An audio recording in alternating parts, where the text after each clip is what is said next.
दिल्ली विधानसभा चुनाव के नतीजों का ऐलान 8 फरवरी को हुआ था। इस चुनाव में बीजेपी को 70 विधानसभा सीटों में से 48 विधानसभा सीट पर जीत मिली है, जबकि आम आदमी पार्टी को 22 सीट ही मिले हैं। ऐसे में 10 साल बाद आप दिल्ली की सत्ता से बाहर हो रही है। जैसे ही दिल्ली चुनाव के नतीजे फाइनल हुए, वैसे ही दिल्ली के उपराज्यपाल बीके सक्सेना ने दिल्ली सचिवालय सील करने का नोटिस दे दिया। नोटिस में कहा गया है कि अनुमति के बिना दिल्ली सचिवालय परिसर से कोई भी फाइल, दस्तावेज, इलेक्ट्रॉनिक डाटा या कंप्यूटर हार्डवेयर बाहर नहीं जाएगा। इस नोटिस के आते ही सियासी गलियारों में इस बात पर बहस तेज हो गई है कि ऐसा क्यों हुआ, और साथ में ये भी कि क्या अरविंद केजरीवाल को बीजेपी जेल भेजना चाहती है। तो आइए जानते हैं इस रिपोर्ट में नोटिस के पीछे की वजह क्या है। क्या होता है सचिवालय? राज्य सरकारें सचिवालय से चलाई जाती हैं। यहाँ सभी मंत्रालयों का लेखा जोखा रखा जाता है, या फिर यूं कहें कि यही वो जगह है जहाँ सभी मंत्रियों का ऑफिस होता है। राज्य के लिए कोई नीति या कानून बनाया जाता है तो यहीं से आदेश जारी किया जाता है। दिल्ली सरकार की तमाम नीतियाँ भी यहीं से बनी और संचालित की जाती हैं, चाहे वो केजरीवाल सरकार की स्कूलों से जुड़ी स्कीम हो, प्रचार का फंड, मोहल्ला क्लिनिक हो या मुफ्त बिजली पानी की स्कीम। सभी की फाइलें इस सचिवालय में रखी गई हैं। यही नहीं, जिस शराब घोटाला मामले में अरविंद केजरीवाल जेल जा चुके हैं, उसकी भी फाइल इसी सचिवालय में है। आम आदमी पार्टी के हारने के तुरंत बाद एलजी की ये नोटिस बताती है कि बीजेपी सरकार बनने के बाद भी अरविंद केजरीवाल का पीछा नहीं छोड़ने वाली है। ऐसे में सियासी गलियारों में इस बात की चर्चा तेज हो गई है कि केजरीवाल सरकार ने शराब घोटाला मामले में जो फाइलें दबा कर रखी थी, अब जल्द ही बीजेपी के हाथ लगने वाली हैं, जिससे केजरीवाल की मुसीबतें बढ़ सकती हैं। कौन कौन सी फाइलें फंसा सकती हैं केजरीवाल को? मीडिया रिपोर्ट्स की माने तो कई ऐसी दिल्ली सरकार की योजनाएं रही हैं जिन पर सवाल खड़े हुए हैं। उनकी फाइलें यदि बीजेपी सरकार के हाथ लगती हैं तो केजरीवाल की मुश्किलें बढ़ सकती हैं। पार्टी फंड में गड़बड़ी। द हिंदू की एक रिपोर्ट के मुताबिक 20 मई 2024 को प्रवर्तन निदेशालय यानी ईडी ने आप सरकार को लेकर 2 दस्तावेज जारी किए थे। आरोप लगाया था कि 2014 से 2022 के दौरान 8 सालों में आपको कई विदेशी सोर्सेज से मिले दान में गड़बड़ हुई है, जिसको ईडी ने 27 अक्टूबर 2022 और 4 अगस्त 2023 को केंद्रीय गृह मंत्रालय के साथ शेयर की गई डिटेल्स भी जारी की, जिसमें ईडी का आरोप है कि आपने विदेशी अंशदान विनियमन अधिनियम यानी FCRA, जनप्रतिनिधित्व अधिनियम और भारतीय दंड संहिता का उल्लंघन करते हुए पार्टी के लिए विदेशी फंड हासिल किया है।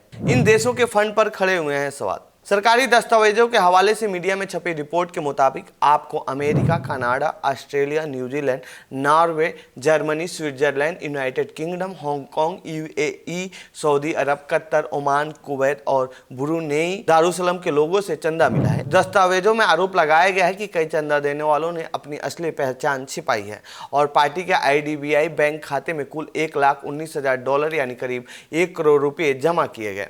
इसमें डोनेट करने वालों की पहचान नहीं की गई है। हालांकि इन सभी आरोपों को आम आदमी पार्टी ने खारिज किया है। आतिशी ने कहा है कि आपकी स्थापना के बाद से ही पूरी पारदर्शी तरीके से ही पार्टी के लिए फंड एकत्रित किया गया है। सीएम आवास के रेनोवेशन विवाद। इस विधानसभा चुनाव के दौरान सीएम आवास के रेनोवेशन को लेकर काफी चर्चा हुई।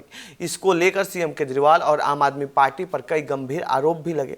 मई 2023 में पहली बार शीश महल का मामला सामने आया, जब दिल्ली के उपराज्यपाल बीके सक्सेना ने CBI डायरेक्टर प्रवीण सूद को चिट्ठी लिखकर सीएम हाउस रेनोवेशन मामले की जांच का काम सौंपा। 9 दिसंबर 2024 को बीजेपी ने एक वीडियो जारी किया, जिसमें दिल्ली के सीएम हाउस का आलीशान इंटीरियर दिखाया गया। बीजेपी ने दिल्ली में 6 फ्लैग रोड पर बने सीएम हाउस को शीश महल कहा है। बीजेपी ने आरोप लगाया कि अरविंद केजरीवाल ने सीएम रहते हुए मुख्यमंत्री आवास में रेनोवेशन के लिए 45 करोड़ रुपए खर्च कर दिए। शीश महल में 4 करोड़ रुपए के सिर्फ पर्दे लगे, 64 लाख रुपए की स्मार्ट टीवी और 10 लाख रुपए का सोफा समेत लग्जरियस आइटम थे। इस मामले की भी जांच CBI कर रही है और इस मामले में फाइल छुपाने के आरोप भी लगे हैं।